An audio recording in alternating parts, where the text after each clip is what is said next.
Easterlies, apektado buong bansa. Uulanin halos lahat ng lugar? Alamin natin ngayong April 21.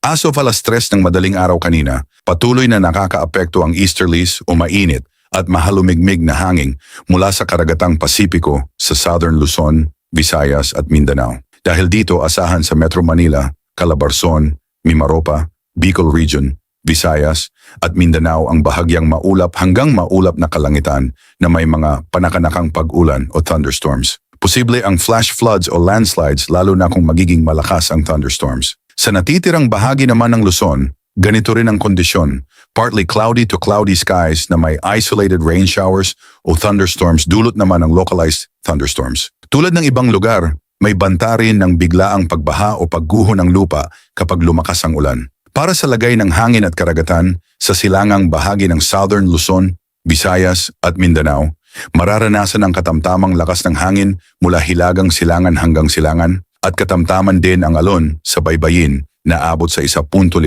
hanggang 2.5 metro. Sa Northern at Central Luzon naman, mahina hanggang katamtaman ang hangin mula silangan hanggang timog silangan at bahagya hanggang katamtaman ang pag-alon ng dagat na nasa 0.6 hanggang 2.1 metro. Samantala, sa nalalabing bahagi ng bansa, inaasahan ang mahina hanggang katamtamang hangin mula silangan hanggang hilagang silangan at bahagya hanggang katamtamang alon na may taas na 0.6 hanggang 1.5 metro. Pinapayuhan ang lahat na manatiling alerto lalo na sa mga biglaang pag-ulan. Pasuyo ng like at subscribe sa ating channel. Ingat Pilipinas!